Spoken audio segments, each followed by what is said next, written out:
Hello friends, ಎಲ್ಲ ಹೇಗಿದ್ದೀರಾ? ಆರಾಮಾಗಿದ್ದೀರಾ ಅಂತ ಅನ್ಕೊಂಡಿದ್ದೀನಿ. ವೆಲ್ಕಮ್ ಟು ಟೆಕಿ ಶ್ರೀರಾಮ್ ಕಡೆ ಯೂಟ್ಯೂಬ್ ಚಾನಲ್.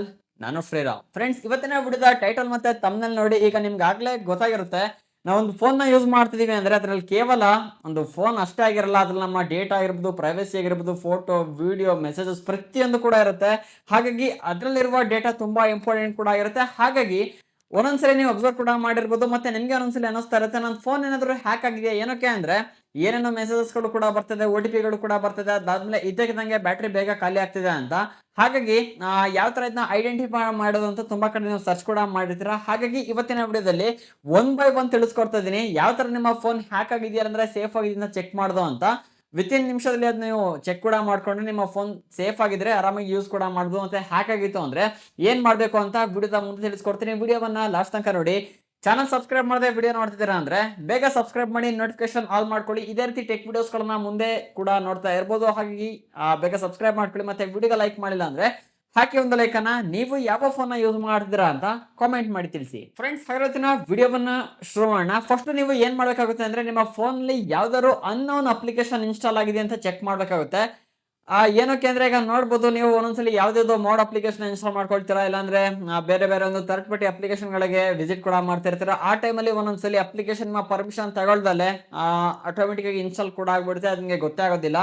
ಹಾಗಾಗಿ ನೀವು ಇದನ್ನ ಚೆಕ್ ಮಾಡ್ಕೊಬೇಕು ಅಂದ್ರೆ ಫಸ್ಟ್ ಈ ಒಂದು ಸ್ಟೆಪ್ಸ್ ಅನ್ನ ಫಾಲೋ ಮಾಡಬೇಕಾಗುತ್ತೆ. ಫಸ್ಟ್ ನಿಮ್ಮ ಫೋನ್ ನ ತಗೊಳ್ಳಿ. ಫೋನ್ ನ ತಗೊಂಡಾದ್ಮೇಲೆ ಡೈರೆಕ್ಟ್ ಆಗಿ ಸೆಟ್ಟಿಂಗ್ಸ್ ನ ಓಪನ್ ಮಾಡ್ಕೊಳ್ಳಿ. ಅದಾದ್ಮೇಲೆ ಸ್ಕ್ರಾಲ್ ಮಾಡ್ತಾ ಕೆಳಗೆ ಬಂದ್ರೆ ಅಂದ್ರೆ ಆಪ್ಸ್ ಅಂತ ಒಂದು ಅಂದ್ರೆ ಸೆಟ್ಟಿಂಗ್ ಕೂಡ ಕಾಣ್ತಾ ಇರುತ್ತೆ.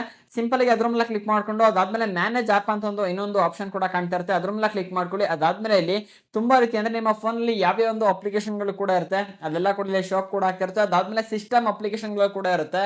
ಇದು ತುಂಬಾ ಇಂಪಾರ್ಟೆಂಟ್ ಕೂಡ ಆಗುತ್ತೆ. ಏನಕ್ಕೆ ಅಂದ್ರೆ ಒಂದೇ ಒಂದು ಸಿಸ್ಟಮ್ ಅಪ್ಲಿಕೇಶನ್ ಡಿಲೀಟ್ ಮಾಡ್ಕೊಂಡ್ರಿ ಅಂದ್ರೆ ಸ್ವಲ್ಪ ಡೇಟಾ ಮತ್ತೆ ನಿಮ್ಮ ಮೊಬೈಲ್ಗೆ ಪ್ರಾಬ್ಲಮ್ ಕೂಡ ಆಗ್ಬೋದು. ಹಾಗಾಗಿ ಕರೆಕ್ಟ್ ಆಗಿ ಚೆಕ್ ಮಾಡ್ಕೊಂಡು ತಿಳ್ಕೊಂಡು ಅದಾದ್ಮೇಲೆ ಆ ಒಂದು ಅಪ್ಲಿಕೇಶನ್ ಡಿಲೀಟ್ ಕೂಡ ಮಾಡ್ಕೊಳ್ಳಿ. ಹಾಗೆ ಸ್ಕ್ರಾಲ್ ಮಾಡ್ತಾ ಪ್ರತಿಯೊಂದು ಅಪ್ಲಿಕೇಶನ್ ಕೂಡ ನೋಡ್ತಾ ಹೋಗಿ.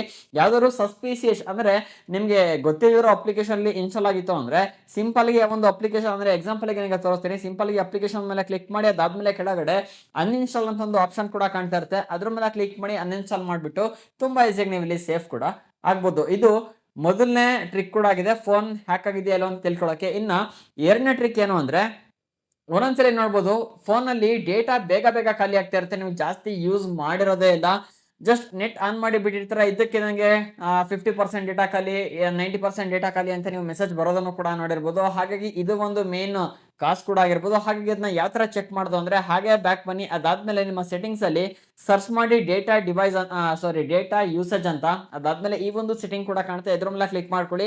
ಅದಾದ್ಮೇಲೆ ಇಲ್ಲಿ ನಿಮ್ಗೆ ಏನಾದ್ರು ಗೊತ್ತಿರೋ ಅಪ್ಲಿಕೇಶನ್ಗೆ ಜಾಸ್ತಿ ಇಂಟರ್ನೆಟ್ ಸಪ್ಲೈ ಆಗ್ತಿದೆ, ಜಾಸ್ತಿ ಇಂಟರ್ನೆಟ್ ಕನ್ಸ್ಯೂಮ್ ಮಾಡ್ತಿದೆ ಅಂದ್ರೆ ಇಲ್ಲೇ ಟಾಪ್ ಅಲ್ಲಿ ಶೋ ಕೂಡ ಆಗ್ತಾ ಇರುತ್ತೆ. ಇಲ್ಲಿ ನೋಡ್ಬೋದು ನಾನು ಜಾಸ್ತಿ ಯೂಸ್ ಮಾಡ್ತಿರೋ ನನ್ನ ಫೋನ್ ಅಲ್ಲಿ ಇನ್ಸ್ಟಾಗ್ರಾಮ್. ಹಾಗಾಗಿ ಈ ಒಂದು ಅಪ್ಲಿಕೇಶನ್ಗೆ 269 MB ಡೇಟಾ ಖರ್ಚು ಕೂಡ ಆಗಿದೆ. ಹಾಗಾಗಿ ನಿಮ್ಮ ಫೋನ್ ಅಲ್ಲಿ ಕೂಡ ಅಷ್ಟೇ ಇದೇ ರೀತಿಯಾಗಿ ಯಾವ ಅಪ್ಲಿಕೇಶನ್ಗೆ ಡೇಟಾ ಜಾಸ್ತಿ ಖರ್ಚಾಗ್ತಿದೆ ಅಂತ ಇಲ್ಲೇ ಟಾಪ್ ಅಲ್ಲೇ ಶೋ ಆಗ್ತಾ ಇರುತ್ತೆ. ನಿಮ್ಗೆ ಗೊತ್ತಿಲ್ದಿರೋ ಅಪ್ಲಿಕೇಶನ್ ಇಲ್ಲಿ ಕಾಣಿಸ್ತಾ ಇತ್ತು ಅಂದ್ರೆ ಸಿಂಪಲ್ ಆಗಿ ಮತ್ತೆ ಈಗ ತೋರಿಸಿದ್ನಲ್ಲ ಆಪ್ಸ್ ಒಂದು ಸೆಟ್ಟಿಂಗ್ ಹೋಗ್ಬಿಟ್ಟು ಅಲ್ಲಿ ಒಂದು ಅಪ್ಲಿಕೇಶನ್ ನೇಮನ್ನ ಸರ್ಚ್ ಮಾಡಿ ಅಲ್ಲೇ ಕಾಣ್ತಾ ಇರುತ್ತೆ. ಸಿಂಪಲ್ ಆಗಿ ನೀವು ಡೆಲೀಟ್ ಕೂಡ ಮಾಡ್ಬೋದು.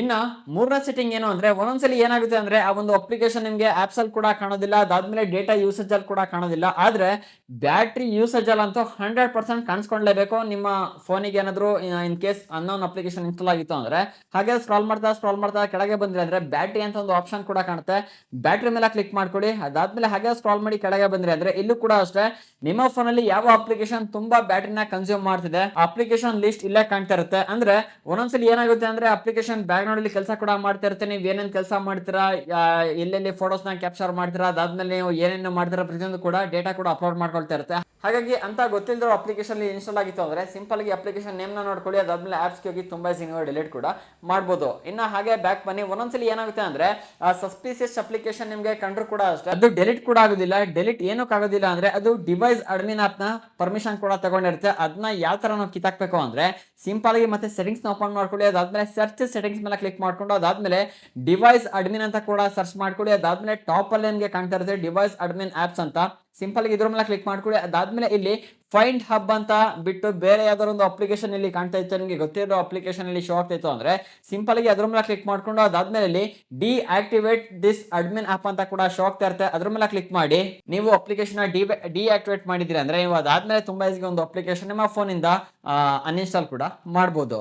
ಇಷ್ಟೆಲ್ಲ ಮಾಡಿದ್ರು ಕೂಡ ಅಷ್ಟೇ ನಿಮ್ಮ ಫೋನ್ ಅಲ್ಲಿ ಯಾವುದೇ ರೀತಿಯ ಸಸ್ಪಿಸಿಯಸ್ ಅಪ್ಲಿಕೇಶನ್ ಕಾಣ್ತಾ ಇಲ್ಲ. ಅದಾದ್ಮೇಲೆ ಆದ್ರೂ ಕೂಡ ನಿಮ್ಮ ಫೋನ್ ಅಲ್ಲಿ ಬ್ಯಾಟ್ರಿ ಬೇಗ ಬೇಗ ಡ್ರೈನ್ ಕೂಡ ಆಗ್ತಿದೆ. ಅದಾದ್ಮೇಲೆ OTP ಪದೇ ಪದೇ ಬರ್ತಾ ಇದೆ, ಅನ್ನೊಂದು ಕಾಲ್ಸ್ಗಳು ಹೋಗ್ತಿದೆ, ಅನ್ನೊಂದು ನಂಬರ್ ಇಂದ ಕಾಲ್ಸ್ಗಳು ಬರ್ತಿದೆ ಅಂದ್ರೆ ಏನೋ ಒಂದು ಪ್ರಾಬ್ಲಮ್ ಕೂಡ ಆಗಿರುತ್ತೆ. ಹಾಗಾಗಿ ನೀವು ಏನ್ ಮಾಡ್ಬೇಕಾಗುತ್ತೆ ಅಂದ್ರೆ ನಿಮ್ಮ ಎಂಟೈರ್ ಫೋನ್ ನ ರೀಸೆಟ್ ಮಾಡೋದು ತುಂಬಾ ಒಳ್ಳೇದು. ಏನಕ್ಕೆ ಅದೊಂದು ಅಪ್ಲಿಕೇಶನ್ ಇನ್ಸ್ಟಾಲ್ ಆಗಿರ್ತಿಲ್ಲ, ಅದೊಂದು ಮ್ಯಾಲ್ವೇರ್ ಇಂಜೆಕ್ಟ್ ಆಗಿರ್ತಾರೆ ನಿಮ್ಮ ಫೋನಿಗೆ ಅಂದ್ರೆ ಕಂಪ್ಲೀಟ್ ರಿಮೂವ್ ಕೂಡ ಆಗುತ್ತೆ. ಹಾಗಾಗಿ ನೀವು ಮಾಡ್ಬೇಕಾದ್ರೆ ಇಷ್ಟೇ, ನಿಮ್ಮ ಫೋನಲ್ಲಿ ಯಾವ್ದು ಇಂಪಾರ್ಟೆಂಟ್ ಡೇಟಾ ಅಂತ ಇರುತ್ತಲ್ಲ ಅದನ್ನೆಲ್ಲ ಕೂಡ ಇನ್ನೊಂದು ಫೋನಿಗೆ ಇಲ್ಲಾಂದ್ರೆ ನಿಮ್ಮ ಪಿಸಿಗೆ ಟ್ರಾನ್ಸ್ಫರ್ ಮಾಡ್ಕೊಂಡು ಒಂದ್ಸಲ ನಿಮ್ಮ ಫೋನ್ ನ ಎಂಟರ್ ರೀಸೆಟ್ ಕೂಡ ಮಾಡಿ ನಿಮ್ಮ ಫೋನ್ ಬ್ಯಾಕ್ ಟು ನಾರ್ಮಲ್ ಕೂಡ ಆಗುತ್ತೆ. ಯಾವುದೇ ರೀತಿಯ ಮ್ಯಾಲ್ವೇರ್ ಇಂಜೆಕ್ಟ್ ಆಗಿದ್ರು ಕೂಡ ಅಷ್ಟೇ, ಇಲ್ಲಾಂದ್ರೆ ನಿಮ್ಮ ಫೋನ್ಲಿ ಸ್ಪೈ ಅಪ್ಲಿಕೇಶನ್ ಇನ್ಸ್ಟಾಲ್ ಆಗಿದ್ರು ಕೂಡ ಅಷ್ಟೇ, ಎಲ್ಲ ಕೂಡ ಕಿತ್ಕೊಂಡು ಹೋಗ್ಬಿಡುತ್ತೆ. ನೀವು ತುಂಬಾ ಈಸಿಗೆ ಮತ್ತೆ ಫೋನ್ ಆರಾಮಾಗಿ ಯೂಸ್ ಕೂಡ ಮಾಡ್ಬೋದು. ಇಷ್ಟು ಸ್ಟೆಪ್ಸ್ ಅನ್ನ ಈಗಲೇ ಫಾಲೋ ಮಾಡಿ. ಇನ್ ಕೇಸ್ ನಿಮ್ಮ ಫೋನ್ ಹ್ಯಾಕ್ ಆಗಿತ್ತು ಅಂದ್ರೆ ಇದರಿಂದ ತುಂಬಾ ಈಸಿಗೆ ಐಡೆಂಟಿಫೈ ಮಾಡ್ಕೊಂಡು ನೀವು ನಿಮ್ಮ ಫೋನ್ ನ ಸೇಫಿಗೆ ಮತ್ತೆ ತರಬಹುದು. ಸೊ ಈ ವಿಡಿಯೋ ನಿಮಗೆ ಇಷ್ಟ ಆಯ್ತು ಅಂದ್ರೆ ಹಾಕಿ ಒಂದು ಲೈಕನ್ನ. ಇದೇ ರೀತಿ ಹೆಚ್ಚಿನ ಕಂಟೆಂಟ್ಗೆ ಚಾನಲ್ನ ಈಗಲೇ ಸಬ್ಸ್ಕ್ರೈಬ್ ಮಾಡ್ಕೊಳ್ಳಿ. ಸಿಗೋಣ ಒಂದು ಫ್ರೆಶ್ ಕಂಟೆಂಟ್ ನ ಜೊತೆಗೆ. ವಿಡಿಯೋ ನೋಡೋಕ್ಕೆ ಧನ್ಯವಾದಗಳು. Thank you for watching.